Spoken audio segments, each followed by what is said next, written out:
Welcome back to Fantasy Football Today, presented by BetMGM. I'm Jamey, that's Heath, that's Robert, and Robert is a former NFL running back, so who better to lean on with our running back roundtable than the man himself. So we're going to go over some topics around the league with some running back situations, and we're starting with the older running backs. I'm an ageist. I don't like older running backs. When they hit age 27, I tend to avoid them, but here we go. The top 4 running backs in PPR points per game this season. Joe Mixon, he's 28. Saquon Barkley, he's 27. Derrick Henry, how old is he? Well, he's 30. He's number 3. And Alvin Kamara, 29 years old, at number 4. All averaging over 20 PPR points per game. I'm sorry to the older running backs. You guys have been absolute studs. And let's throw James Conner in there having a good season. For the most part, Aaron Jones having a good season. The older running backs have delivered, and I am wrong. Except I drafted a few of these guys, so I'm happy. But, Robert, when you look at this list, what has changed for these guys? Is it just, we're moving the goalposts a little bit as obviously technology and sports medicine, all these things get better. They're able to produce at a little bit longer age. Or is this just a fluky situation for 1 year that these guys are still able to sustain this level of production? How do you view these 4 guys moving forward? Well, first of all, it's definitely not a fluky situation. All right, these guys put in the work in the offseason to prepare themselves, okay?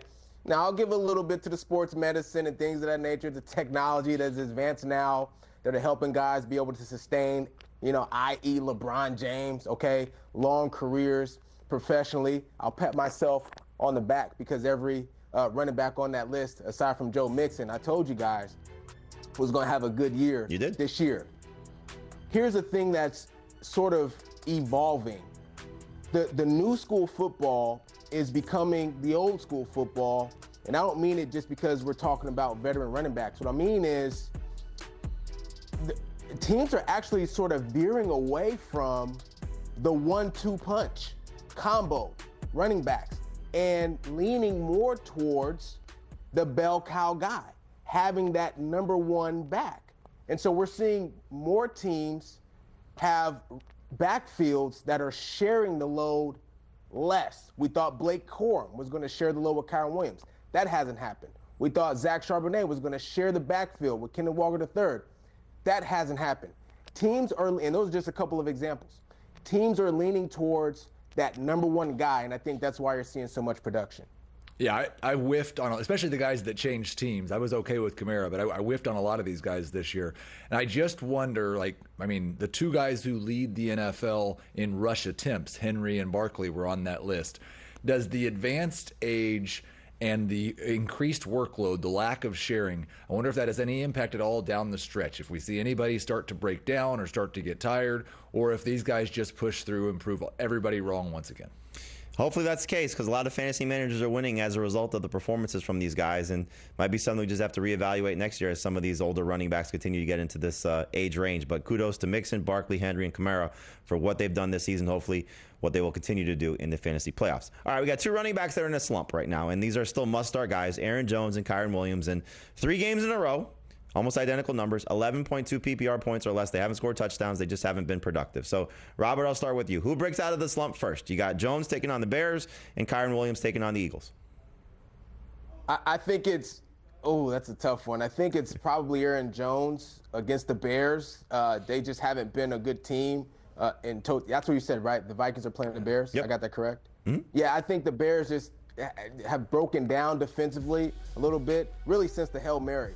So I think Aaron Jones is going to break out. Now, he has dealt with that injury to his rib, and so that concerns me a little bit. The guy that's been a little bit more consistent over the course of the season, in my opinion, is Kyren Williams, and I think that the Rams like to lean on their run game a little bit more than the Vikings do. But I think at this particular week, I'd go with Aaron Jones. I do agree that I like the matchup better for Jones this week. I think the things for me that are in Kyren's favor is his problem's mostly just that he went a few weeks without scoring a touchdown.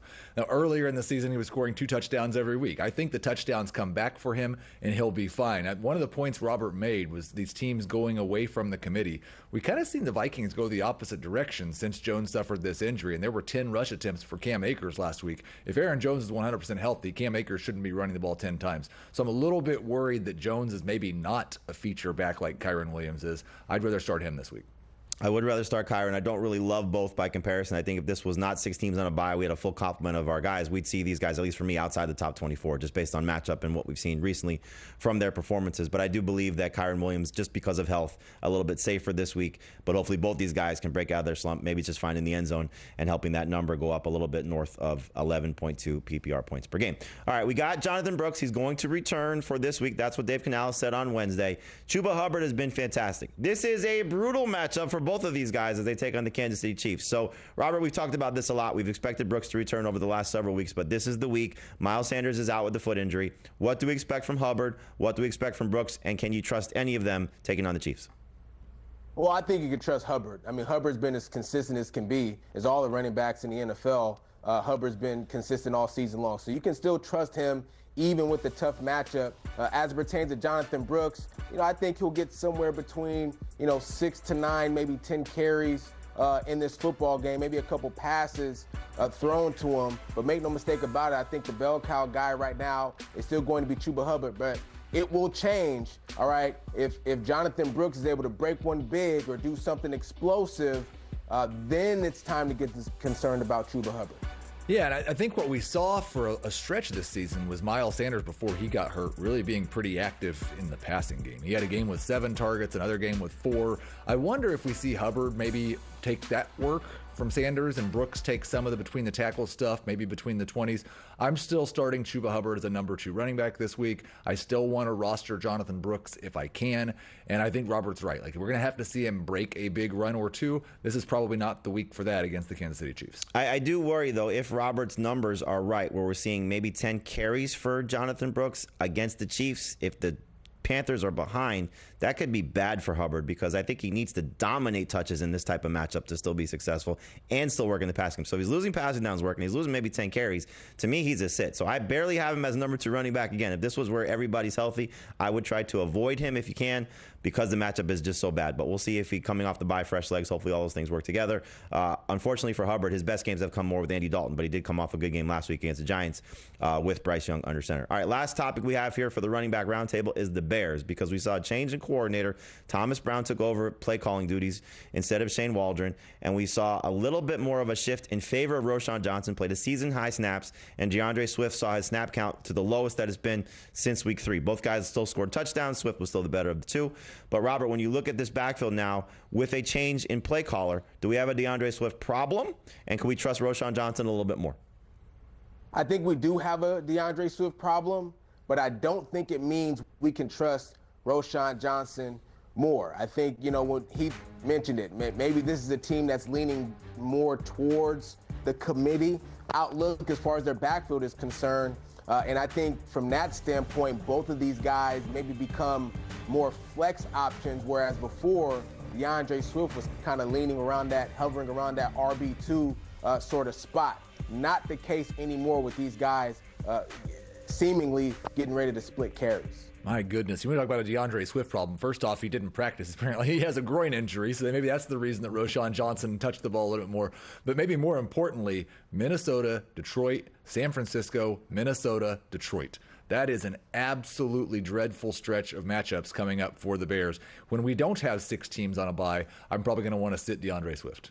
All right, so we'll see what happens with Swift's health. Hopefully he is okay, because he's been a very safe number 2 running back. But go pick up Roschon Johnson. We said it in the waiver wire column on Tuesday. He was the number 1 running back to add, mostly because of his increased workload, but also with the chance of, if something happens to Swift, we could be looking at a lottery ticket type of guy. Even in those tough matchups, you'll still want to use him as a flex option. So make sure Roschon Johnson is not sitting on your waiver wire as of Wednesday night. All right, he'll answer another question right now. Thank you again for sending us your questions using the hashtag AskFFT.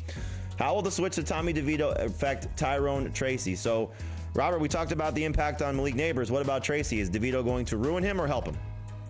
Help him. I think it helps him. They're going to lean on Tyrone Tracy probably even more. All right, he's a guy that's been a breakout this season. Let him break out some more, handling the football. Yeah, I wonder if it's a bit of both. Like, I think it does definitely help him in the fact that DeVito is probably more likely to dump the ball off to a running back. He had a very low intended air yards per pass attempt last year. We saw Saquon Barkley had a lot of targets in the games that he played with DeVito. It might hurt the rushing efficiency of Tyrone Tracy just because Daniel Jones as a rusher, more of a threat, somebody defenses have to account for. So maybe Tracy isn't quite as good as a rusher, but sees more targets, hopefully. Good matchup against Tampa Bay, so you're starting him in week number 12, and we'll see what happens moving forward. But like you said, Heath, I hope it's still going to be very good for Tyrone Tracy. Robert as well, saying the same thing. So, all right, we're going to take a break right now. We come back. It's everybody's favorite game, start, bench, cut. That's next here on FFT.